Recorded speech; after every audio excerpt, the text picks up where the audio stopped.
tonight. Remember this? Now Regina City Council says it's one step closer to getting housing on the old Taylor Field site. We'll give you an update on drought conditions as seeding begins. And a Made in Saskatchewan app hits the international stage. This is CBC Saskatchewan News.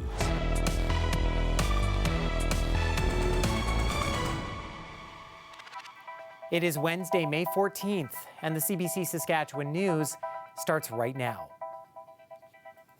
I'm Ethan Williams. Thank you for joining us. It's a promise that was made over a decade ago, but the plan to build housing on the site of the old Taylor Field in Regina has never come to fruition. But that may soon change. Regina City Council took a significant step forward Wednesday in its plans to redevelop the site. Chris Edwards has our top story.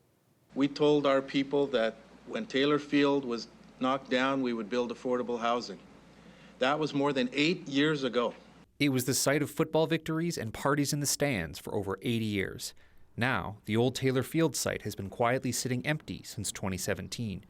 Various iterations of Regina City Council have pledged to put housing here, and Wednesday finally marked a step toward that goal.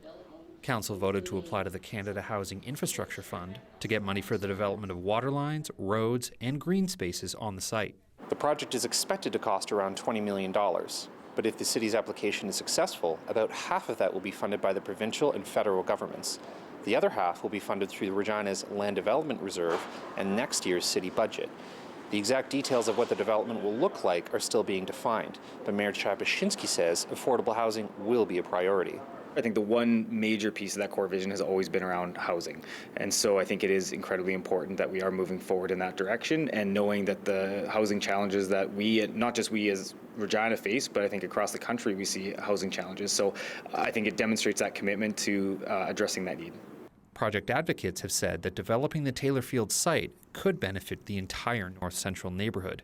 This former city councillor, who represented the area Taylor Field is in, is one of them. This would be a true catalyst project in the most human sense of it, in which you're building places that people want to live and they can afford to live. And at the same time, you'd invite different income groups to North Central and try to repopulate, what has become a depopulated set of communities. City administration will apply to the fund by May 20th. If that goes through, construction could begin as soon as next year. Chris Edwards, CBC News, Regina. Saskatoon Mayor Cynthia Block delivered her first State of the City address Wednesday. She spoke about her pride for Saskatoon. That included touting the city's strengths like Saskatoon's low unemployment rate and regional cooperation that's driving development in the area. But she also talked about one of the city's biggest challenges, the growing homeless population. Asked if she was satisfied with the progress so far, the mayor said she is not. I think it would be impossible to be the leader of the city and say that it's okay what we are seeing in the streets of Saskatoon today. And it doesn't make me feel any better to know that other cities have it worse or that all cities are facing a crisis of homelessness. And I'm glad it doesn't, because it makes me more determined than ever to figure out a Saskatoon solution. Block said she's hopeful the federal funding for housing and provincial funding for addictions treatment will help. But she said it's really something that all levels of government need to work on together urgently to address. Meanwhile, with a new federal cabinet in place, Premier Scott Moe has released a list of 10 things he says Prime Minister Mark Carney must address in order to reset the relationship between Saskatchewan and Ottawa. They include a push to expand pipeline and infrastructure construction in Canada, an end to a number of policies meant to lower carbon emissions, and for Canada to immediately begin negotiations with China to end tariffs on agri-food products like canola. Moe said the Prime Minister should quickly take action on all items. The Premier is scheduled to hold a news conference Thursday to mark the end of the spring legislative session. That's when he'll likely also address his demands. Earlier this week, we told you about a large fire in Narrow Hills Provincial Park northeast of Prince Albert. That fire is now threatening a pair of provincial campgrounds. The Gem Lakes and Lost Echo campgrounds have reportedly received significant damage, and they're now closed for the entire 2025 camping season. The Saskatchewan Public Safety Agency says the fire in Narrow Hills is now under control, and the rest of the park, excluding those campgrounds, may reopen after a few weeks. It's still unfolding this morning. It's still high risk. There still are fires burning in and around the park with lots of smoke. So it's still a difficult situation up and around Narrow Hills Provincial Park. The Gem Lakes is a small group of lakes named after precious stones. The area features hiking trails and spectacular views that are visited by thousands of people every year. The Public Safety Agency, though, is urging people to stay out of the area. It says burned trees pose a safety risk and the forest needs time to regenerate. Prince Albert Police Service is installing health monitoring technology in some of its cells. The goal is to prevent in-custody deaths. Aishwarya Duda has the details on how they work and whether privacy is an issue. It's a sensor installed on the ceiling of a police cell that tracks heart rate, breathing, and any movements of someone in custody, monitoring those vitals in real time and alerting officers if anything is abnormal. Prince Albert Police will install the system in 12 of its 30 cells by the end of the year. Our partner agencies in Estevan, in Regina, who have implemented the software and have already reported back that it's saved lives. The police chief says the sensors can catch medical emergencies that could otherwise go unnoticed, like an overdose or when someone has hidden drugs inside their body. We've had circumstances where people are trying to hide it with hopes of recovering it at a later date, and the packaging breaks and then causes severe medical implications. The installation will cost around $45,000 to $50,000 and will be covered by the new Saskatchewan Marshals Service. In return, the Marshals will use the city jail for arrests they make in the area.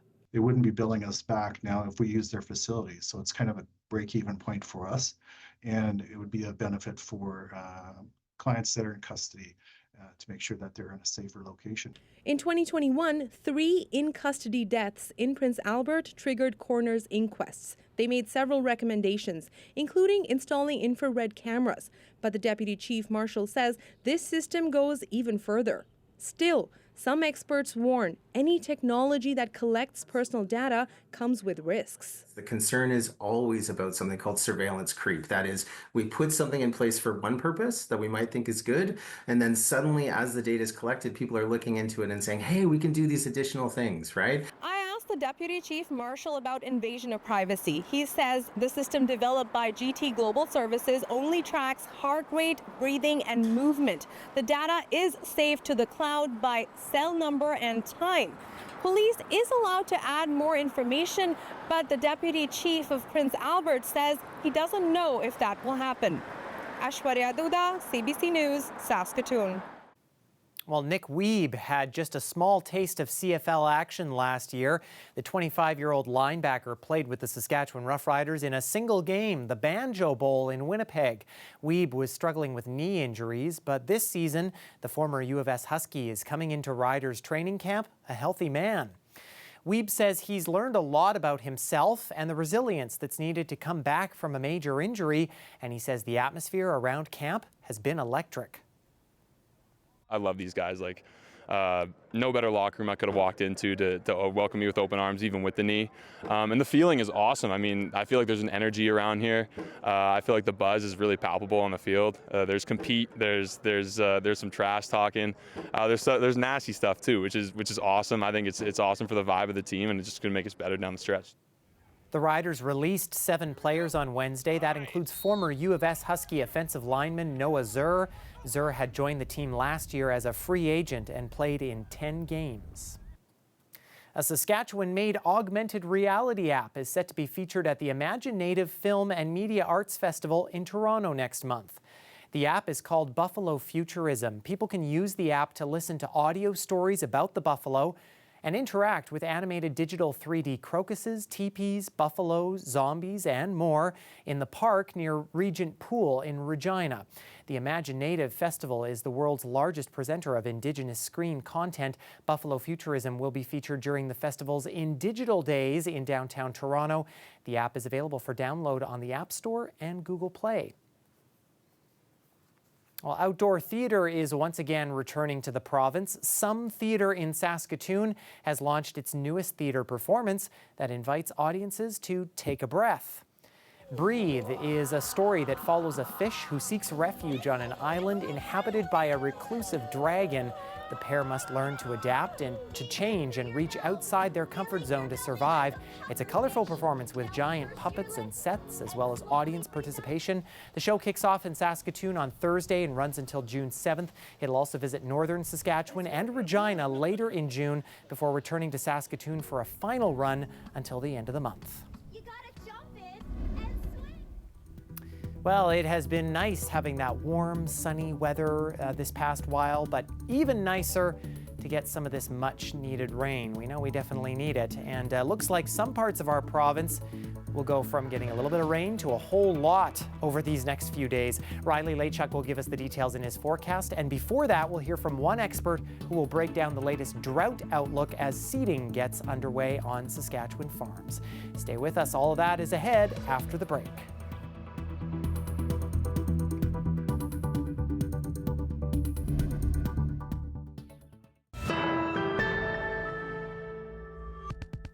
Welcome back. Farmers are out in the fields as seeding has begun in our province. But just how are the conditions in the fields as we start the growing season, especially after several recent years of drought and fires? Well, for more on this, we are joined by Trevor Hadwin. He is an agroclimate specialist with Agriculture and Agri-Food Canada. Trevor, thank you so much for joining us. Great to be with you. So first off, just how were moisture conditions looking kind of as we went into winter?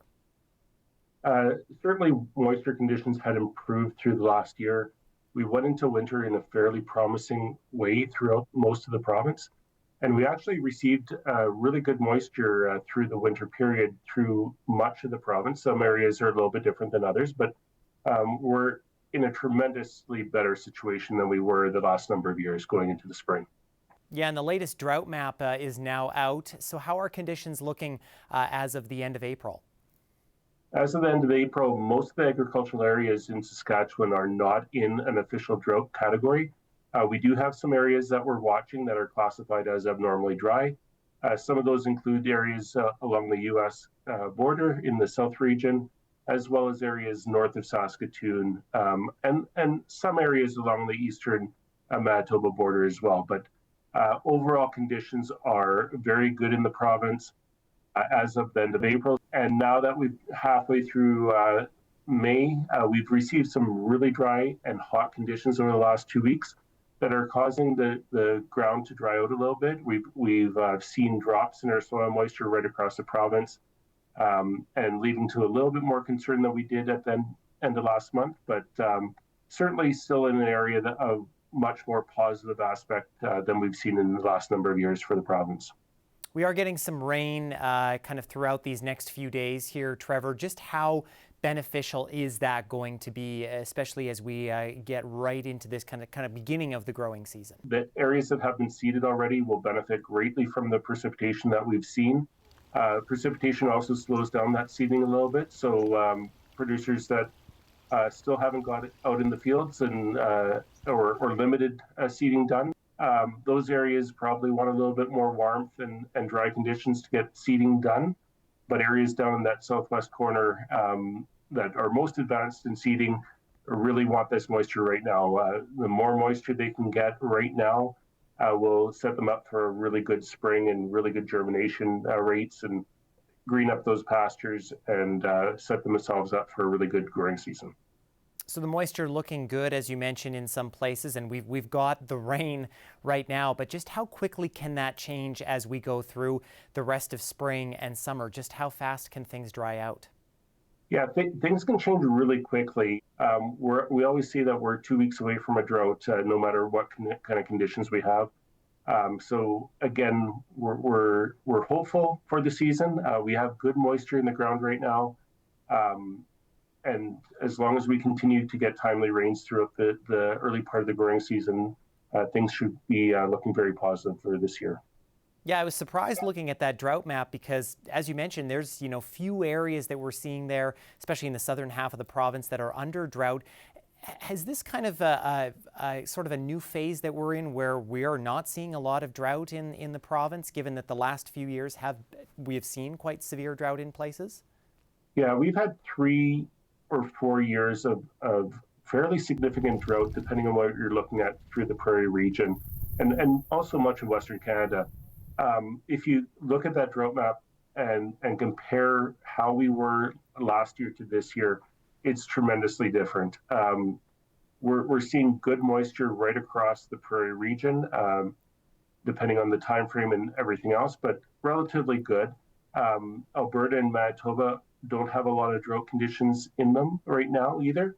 We are concerned a little bit about water supply later on in the year throughout Western Canada, both in British Columbia as well as the Prairie region.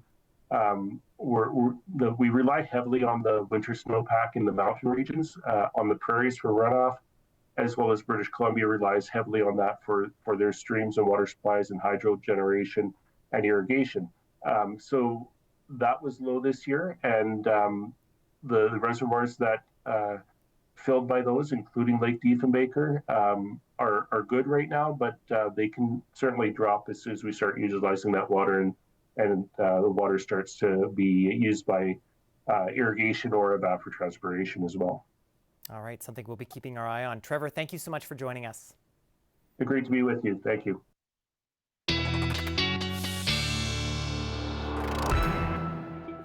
Oh, look at Saskatoon and the Broadway Bridge. And a reminder, the Broadway Bridge now closed effective Monday for the next 6 months due to construction. And that construction may be delayed a bit by some rain showers. Riley Lachuk says we have rain on the way. Hi, Riley.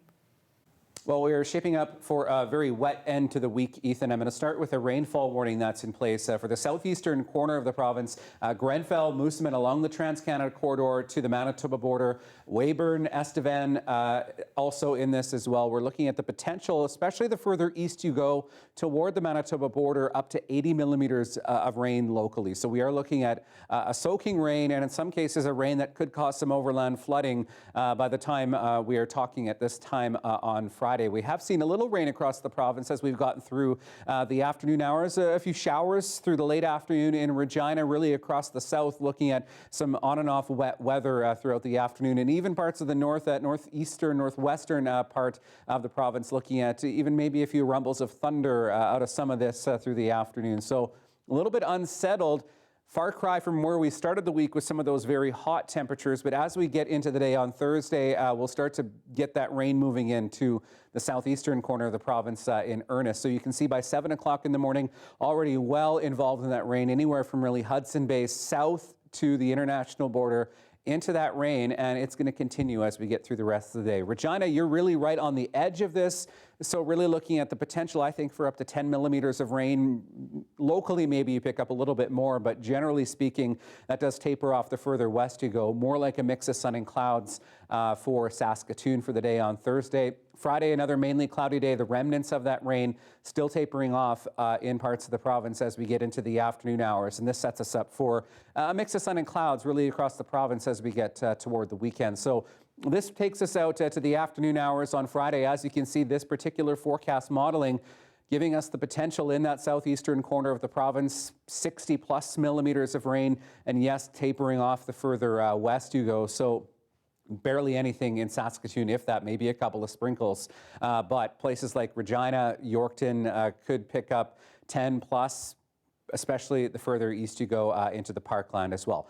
We're also contending with a little bit of smoke. And in fact, Prince Albert into Nipawin looking at a air quality statement in place. This is because we have seen some fires burning, particularly around Nipawin, and that's been giving some smoke and some poor air quality. So as we get into the day on Thursday, do expect some of that smoke and haze to kind of ebb in and out as we get throughout the day. So Regina for Thursday looking at 7 degrees, periods of rain throughout the day. We're back getting closer to seasonal by the time we get to the weekend. Some peaks of sunshine into Saturday, mix of sun and clouds into Sunday, and then maybe another round of showers coming into the day on Monday. For Saskatoon, 17 degrees, mainly cloudy skies into Thursday and Friday, close to seasonal as we get toward the weekend, 18 degrees for Sunday. And Ethan, chance we see some showers in Saskatoon on Tuesday. Otherwise, we're looking at staying below seasonal into next week.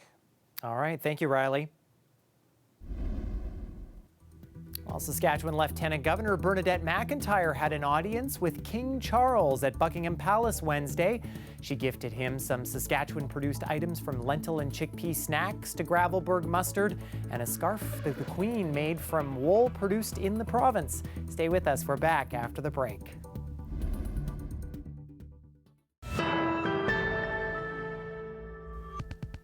Victims and survivors of violence were honored in Victoria Park in Regina Wednesday. It was part of the annual Hearts in the Park event. The event marks Victims and Survivors of Crime Week and is a collaboration between the Circle Project, the Regina Police Service, and Family Service Regina. This year's theme was Putting Our Hearts on the Line, the Power of Collaboration. Participants made paper hearts with the names of loved ones affected by violence and hung the hearts in the park. One of the things that's really important is to know that violence affects our whole community, and for those that are at risk of experiencing violence, it's really important for them to know that supports and resources are available. And for people who are at risk of using violence, there's options and opportunities to make change. Our goal is that people have a right to feel safe and to have hope, and so we're here just to make sure that people know about violence and options to reduce it. And rates of intimate partner violence are a particular concern in Saskatchewan, with some of the highest rates per capita in the country.